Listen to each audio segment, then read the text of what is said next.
अस्सलाम वालेकुम। साकिब स्पीक्स पर खुश आमदेद। आज हम बात करेंगे एक गुज़िश्ता रात होने वाले ईरानी हमले का, जो उसने पाकिस्तानी सूबे बलूचिस्तान में पंजगूर के इलाके में किया।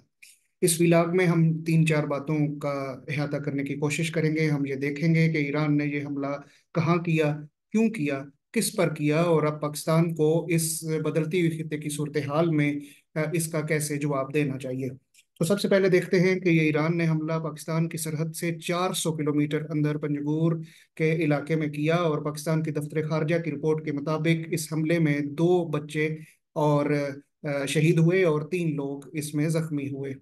पाकिस्तान ने इस वाक़े की शदीद मजम्मत की और कहा कि जब पाकिस्तान और ईरान के दरमियान डिप्लोमेटिक चैनल्स बहुत हद तक मौजूद हैं, तो इस तरह के हमले की क्या ज़रूरत थी। दफ्तर खारजा ने इस हमले की भरपूर मजम्मत की। अब ये देखना पड़ेगा कि ईरान ने ये हमला क्यों किया। ईरान ने गुज़िश्ता दिनों इराक में और शाम में अमरीकी ठिकानों पर भी अपने ईरानियन रेवोल्यूशनरी गार्ड्स के जरिए वहाँ पर अपनी प्रॉक्सिस के जरिए वहाँ पर भी हमले किए। और इस तनाजुर में अगर खित्ते की सूरत हाल को मद्देनजर रखते हुए देखा जाए, तो ईरान का ये हमला एक तरह से हमें बताने की कोशिश करता है कि ईरान ना सिर्फ बताना चाहता है कि वो ना सिर्फ अपनी प्रॉक्सिस के जरिए दुनिया में मुख्तलिफ जगहों पर हमले कर सकता है, बल्कि जहाँ चाहे वो डायरेक्ट भी अटैक कर सकता है।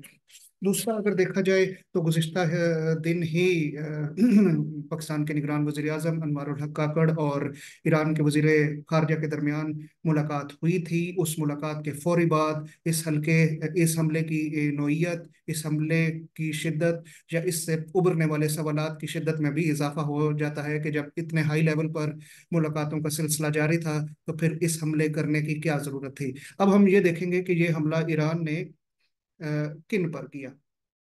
तो ये हमला ईरान ने ईरानियन बलूचिस्तान में एक्टिव एक इंसर्जेंसी ग्रुप जैश उल अदल पर किया। जैश उल अदल 2012 से एक्टिव है। इससे पहले ये जुंदुल्ला के नाम से काम कर रही थी।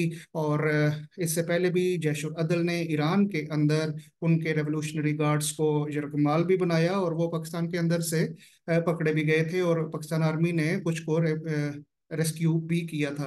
तो इस तरह से दोनों ममालिक के दरमियान एक ताउन का सिलसिला दहशतगर्दी या इंसर्जेंसी के हवाले से जारी भी रहा था।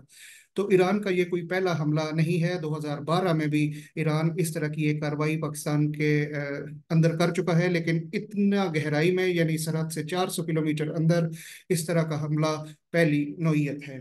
अब ये देखना पड़ेगा कि इस हमले की नौइयत को खित्ते के तनाजुर में देखा जाए, तो यमन में होने वाली हौसी बागियों की कार्रवाइयां जिसने इसराइल का नाक में दम किया हुआ है, वो अपनी तरफ, और पाकिस्तान को क्या इस जंग में धकेलने के लिए ये एक साजिश घड़ी गई है, या एक तरह का पाकिस्तान को बेट किया गया है कि वो इस जंग में बरह रास्त मुलविस हो। पाकिस्तान को इस तनाजुर में ना सिर्फ अपनी फौज की हमायत करनी चाहिए, कौम को फौज के पीछे खड़ा होना चाहिए और एक मजबूत जवाब देना चाहिए। उसकी वजह यह है कि जिस तरह के हालात हैं, अगर पाकिस्तान इस हमले के बाद खामोशी इख्तियार करता है या उस लेवल का एहतजाज या रिस्पॉन्ड नहीं करता, तो ये खत्े के दूसरे ममालिक के लिए भी एक शय है कि पाकिस्तान के साथ आप कुछ भी कर लें, ये किसी बात पे कोई रिस्पॉन्ड नहीं करते।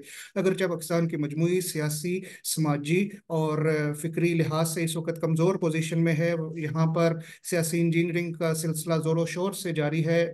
मुल्क की सबसे बड़ी सियासी जमात को इलेक्शन से आउट कर दिया गया है, लेकिन वो पाकिस्तान के अंदरूनी मामलात हैं। कौम को इस वक्त फौज के साथ, अपने मुल्क के साथ खड़ा होना चाहिए, क्योंकि जो किसी भी घर के अंदरूनी मामलात हैं वो किसी भी वक्त हल किए जा सकते हैं। उनका हल घर के अंदर मौजूद होता है। वो मुख्तलिफ मीन्स के जरिए उनका हल और तदारुक किया जा सकता है, लेकिन जब बात मुल्क की सलमियत और कौम की यकजहती पे आए, तो मुल्क को मुश्तरका तौर पर इकलाह अमल इख्तियार करना चाहिए, ताकि कोई भी मुल्क पाकिस्तान को उस तरह से ईजी ना ले सके। लेकिन सोचने की बात यह भी है कि एक गिरती मैशियत, एक लो मोराल में मौजूद कौम क्या इतने बड़े चैलेंजेस जो इंडिया की सूरत में, अफगानिस्तान की सूरत में और अब ईरान की सूरत में पाकिस्तान को दरपेश हैं, क्या ये इस वक्त की ज़रूरत नहीं है कि न सिर्फ मुल्क की क़यादत ان تمام واقعات اور حالات کا احاطہ کرے اور یہ سوچے کہ ہم کیسے ایک قوم اور ایک جٹ نظر آ سکتے ہیں، اور ایک جٹ نظر آنے کے لیے جو جو اقدامات ضروری ہیں وہ اس وقت لیے جانے چاہیے۔ اگر آپ کو میری گزارشات اچھی لگیں تو چینل کو ضرور سبسکرائب کریں تاکہ میری ویڈیوز آپ تک پہنچتی رہے۔ بہت شکریہ۔